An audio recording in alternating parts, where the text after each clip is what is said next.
Welcome back, my fellow thrill seekers. Get comfortable, turn off the extra lights, and prepare to leave the familiar world behind for a little while, because tonight the darkness feels a little deeper, the silence a little more unsettling, and the world you thought you knew just a little less safe. So sit back, relax, and let's step into the shadows. Today, you'll hear 3 terrifying ghost stories about spirits that never left the world of the living. They appear in empty houses, silent streets, and familiar places, turning normal moments into nightmares and proving that the past is never truly gone. So dim the lights, put on your headphones, and prepare to hear the kind of story that some people would do anything to forget. Now, let's begin.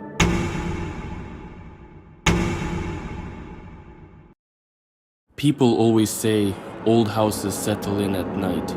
That's a nice way of saying they groan, pop, and breathe through the walls like something alive. We moved into the place in late October, right when the leaves were turning and the weather started to get that damp, cold bite that crawls under your clothes. It was a 2-story house in a quiet neighborhood outside Portland, the kind of place that looks harmless in daylight and deeply suspicious after dark. The realtor called it full of character, which is real estate code for something bad probably happened here, but the owner didn't want to disclose it. The house had belonged to an old man named Walter Klein. At least that's what the county record said. He'd lived there for almost 50 years, and he died there too, alone, in the upstairs bedroom. Natural causes, supposedly.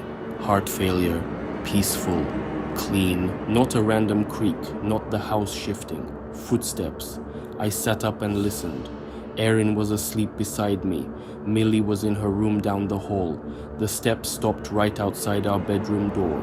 Then came 3 soft knocks, not aggressive, not even loud, just polite, like somebody was standing there waiting to be let in. I got up, opened the door, and found an empty hallway. The air smelled faintly of tobacco and something sour, like old paper left in a basement. By the 3rd night, we all started hearing him. That's the only way I can describe it. A presence. An old man in the house, moving through rooms he had no business being in anymore.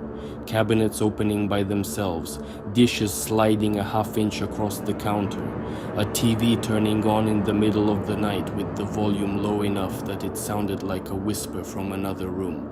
But the worst part was the knocking. Every night, always around the same time, the knocking would start from inside the walls. 3 taps, pause, 2 taps, pause, then 1. We called an electrician. He checked the wiring and said the house was fine. We called a priest, mostly because Erin's mother insisted. He walked through the place with a tight mouth and told us the air felt crowded. That was his word, crowded. Then he asked who had died in the upstairs bedroom. The old man, Walter, had apparently lived alone after his wife passed. His son had moved out years before. Neighbors said Walter was a stubborn private man, real old school, didn't like strangers, didn't like noise, didn't like people touching his things. That last part mattered. The house had rules, and we were failing them. Then the smell changed. One night I woke to the scent of aftershave, cheap, sharp, old-fashioned, the kind my grandfather used to wear. I followed it down the hall and found Millie standing outside the closed door to the upstairs bedroom. She was asleep on her feet, eyes open, blank face, one hand raised like she was about to knock. I grabbed her shoulder and she flinched awake hard enough to cry out. She said, "He wants to know why we moved his things." I asked what things. She pointed at the bedroom door and said, "His chair." We hadn't touched any. The next morning we opened the upstairs bedroom, and there, in the corner by the window, was an armchair none of us recognized. It was worn to the frame, upholstered in faded brown fabric, and dusted over like it had been sitting undisturbed for years. We were all sure it hadn't been there before. Inside the seat cushion, tucked deep enough that you had to lift the fabric to find it, was a small brass key attached to a tag with Walter Klein's name on it. The key fit the attic hatch. Neither Erin nor I had been up there yet. I pulled the hatch open and climbed the ladder with a flashlight, expecting insulation, boxes, maybe old Christmas decorations. Instead, I found a room that looked lived in, not abandoned, lived in. A lamp on a side table, a folded blanket, a stack of newspapers arranged by date, a coffee cup with a ring of dried residue inside, and on a shelf against the far wall, dozens of small objects, watches, wedding bands, buttons, a child's marble, a pocket knife, a comb, a pair of eyeglasses, and photos. Family photos. Some had yellowed with age, some were newer. And sleeping. The photo had been printed 2 days earlier, which made no sense because none of us had taken it. We didn't own a camera capable of printing. There was no record on our phones, no file on the cloud. On the back, in slanted handwriting, were 5 words. You left my chair upstairs. I got out of the attic so fast I nearly broke my ankle. That night we moved the chair into the garage and locked the door. At 2:13 a.m., every light in the house came on at once. Then the knocking started. This time it came from all the walls, not one room, every room. 3 knocks, 2 knocks, scraping, then footsteps pounding overhead, moving from one end of the attic to the other as if something heavy and furious was pacing back and forth. Erin grabbed Millie and ran for the front door. I followed, but before I reached the hall, I heard a voice behind me, a man's voice, old, rough, close to my ear. It's mine, he said. You don't get to stay where I died. I turned. Walter was standing in the doorway to the kitchen, not transparent, not glowing, solid. Real enough that I could see the veins in his hands and the wet shine of his eyes. He looked exactly like the photos in the attic, narrow shoulders, deep lines in the face, one side of his mouth pulled down, as if he'd spent a lifetime disapproving of everything around him. Then he raised one finger and pointed past me, toward the front window. I looked. Outside on the lawn, standing in the dark under the porch light, was a second figure. Another Walter, same face, same clothes, same hard stare. The one in the kitchen smiled for the first time. Now you see it, he said, and then the house began to fill with footsteps.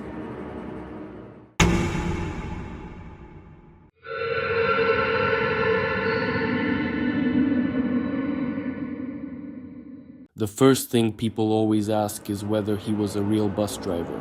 Yes, absolutely.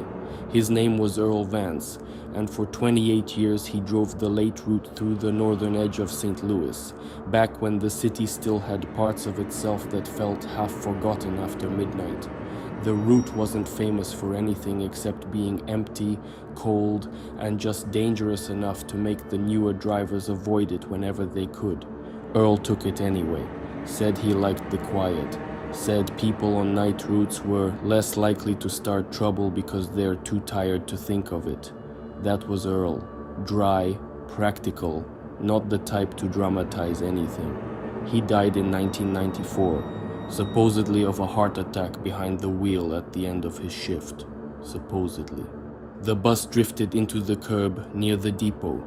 No passengers were hurt.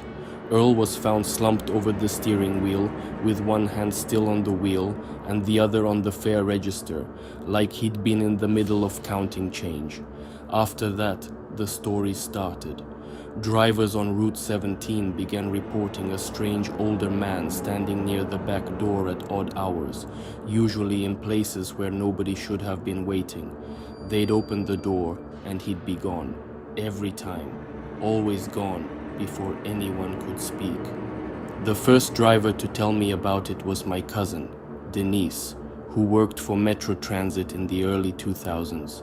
She said the man wore a blue transit cap that looked years out of style and had a union pin on his coat. He never sat down, never spoke, just stood near the back, watching the road ahead through the front window like he was still on duty. Denise thought it was a homeless guy at first. Then one night she looked in the mirror and saw that his reflection wasn't quite matching the bus interior. His face was there, but the windows behind him showed a different street than the one they were actually driving on. She quit 3 weeks later. I didn't believe her until I drove the route myself. I'd just gotten hired after a messy breakup and a layoff, and I needed money fast. Night shift paid a little better, and Route 17 was open because the regular driver had called out sick. The dispatcher laughed when he handed me the keys and said, "If you make it through Friday, you'll be fine." That should have been a warning. The first 3 nights were uneventful. Empty seats, broken radio, wet pavement under the headlights. The usual. Then on the 4th night, at exactly 1:17 a.m., he got on.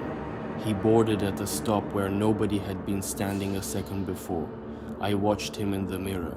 Older man, thin, gray coat, transit cap pulled low.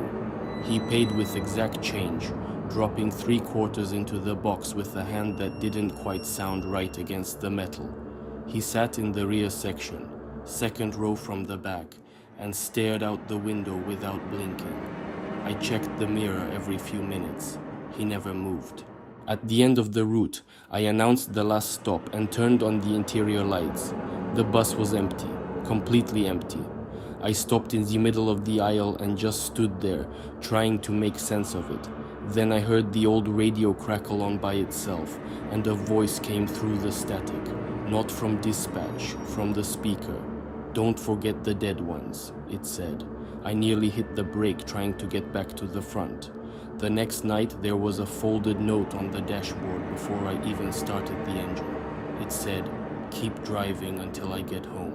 No signature, no explanation. I took a photo of it and sent it to Denise. She texted back one word, "Quit." That should have been enough, but that same night, the bus started receiving passengers who weren't there when I opened the doors. A woman in a red coat who never left a seat but left behind the smell of rain.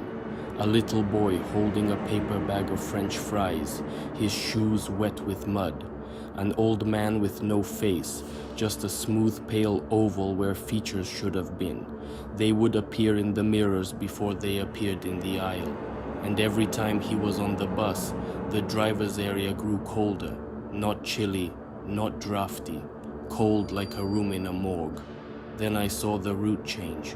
The GPS kept insisting I was on my normal path, but the streets outside weren't right. The buildings were older, narrower. The storefronts had signs from decades ago. Movie theaters with marquees I'd never seen. Corner bars with neon beer logos from the 70s. It looked like the city had peeled backward in time. I pulled over and called dispatch. Nobody answered. Instead, the bus bell dinged. The old man in the back stood up. He walked slowly to the front, his shoes making no sound on the aisle floor. He stopped beside me and looked out through the windshield as though checking traffic, like this was any other shift. Up close, he wasn't a stranger. He was Earl Vance. I'd seen his obituary photo in the transit office. Same face, same tired eyes, same crease in the cheek from where he always held his jaw tight.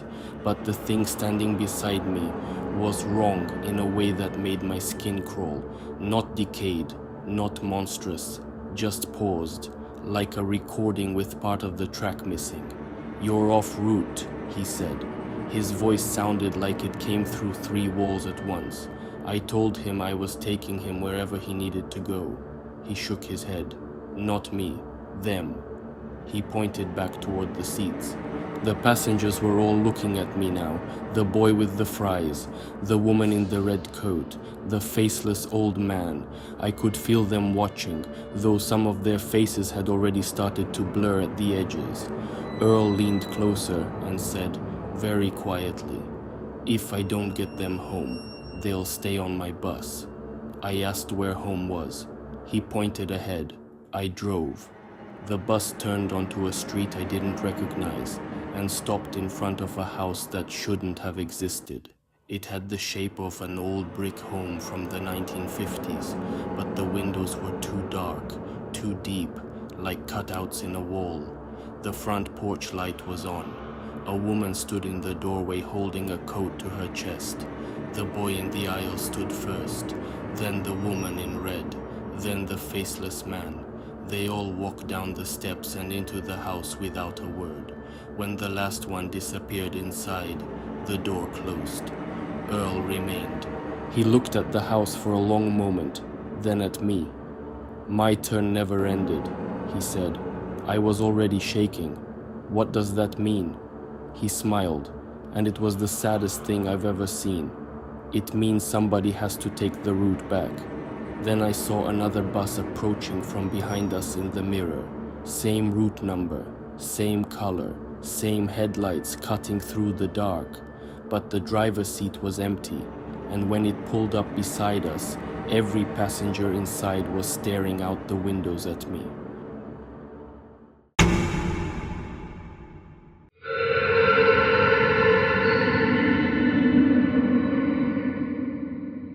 Museums are strange places after closing.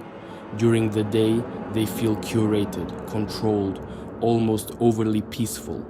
At night, they become something else, a building full of silent eyes. I worked security at the Bexley Art Museum for 11 months, long enough to learn which floors creaked, which alarms were sensitive, and which staff members were prone to exaggeration. The place had a reputation for being haunted, mostly because of a portrait gallery on the 3rd floor that visitors said felt off. People would rush through it. Children got upset there for no reason. Once, a tourist from Ohio claimed a man in old-fashioned clothes stepped out of a painting and stood behind her long enough for her husband to see him too. The museum brushed it off. Museums always do. The painting itself was called The Girl in the Blue Dress, though nobody seemed entirely sure who the artist was. It was an oil portrait of a young woman standing beside a window, one hand resting on the back of a chair, her expression unreadable. There was nothing especially remarkable about it, except the way it pulled attention. People who looked at it too long tended to go quiet. The previous night guard had quit after finding wet footprints in front of the portrait room at 3 a.m. and no explanation for them. When I asked him whether the prints had been human-sized, he said, "They were if you only looked at them from behind." That was the kind of thing people said, right before they stopped answering calls. My first month was mostly boring. I did my rounds, checked the stairwells, watched grainy camera feeds, drank terrible coffee from the break room, and tried not to fall asleep on the overnight shift. Then the painting started changing, not dramatically, enough to notice if you were paying attention. The woman's face would be angled slightly differently from one night to the next. Her hand would move. Once her eyes appeared wet. I asked the curator about it. She gave me the museum version of a shrug and said the varnish probably made the surface look different under varying light. She said it with the tone of somebody who wanted the conversation to die right there. But then the old man showed up. It was always around 2:40 a.m., always in the portrait room, and always without the camera catching him entering. I'd be walking past the 3rd floor corridor and see him standing under the dim security light, a tall, narrow figure in a dark wool coat, his face pale and formal, like a gentleman who had stepped out of another century. He never moved fast. He never had to. The first time he appeared, I froze and reached for my radio. Before I could speak, he turned his head toward the painting and simply said, "You left me waiting." Then he was gone. No sound, no door opening, nothing. I told myself it was fatigue, stress, a trick of the lighting. But after that, every night in the portrait room got worse. The painting began to smell like rain and cold stone. The temperature around it dropped enough that my breath showed in the air. And sometimes, when I walked the room alone, I could hear a soft tapping from inside the frame, as if someone were knocking from the other side of the canvas. I reported it. Nothing was done, so I started checking the archives. Old museum records are a special kind of misery. Endless paperwork, donation logs, restorations, letters from estates. But buried in a box of correspondence from the 1930s, I found the answer. The portrait had belonged to a local family. The woman in it was Evelyn Hart, wife of a wealthy businessman named Alistair Hart. According to the letters, Alistair was obsessive, controlling, and convinced his wife was having an affair with the artist who painted her. He had the artist removed from the house, then kept the painting locked away in his private study until his death. But there was another name in the file, Thomas Hart, their son. He died young, under unclear circumstances, and several notes mentioned that he used to spend hours in front of the portrait talking to it when nobody else was around. One letter from a maid stated, in a hand so shaky it was nearly illegible, that the boy insisted, "The man inside the frame comes out at night." I thought that was the end of it. It wasn't. The museum had a hidden storage ledger, and in the margins of one page was a restoration note from 1978. Subject reports hearing a male voice from painting after 2:30 a.m. Voice says, "I am coming back to my seat." His seat. That phrase stuck with me. The next night I waited in the portrait room after closing, camera aimed directly at the painting. At 2:39 a.m., the woman in blue turned her head. Not a camera illusion, not a reflection. She turned and looked straight at me. I heard footsteps behind me. When I spun around, the old man was standing in the doorway.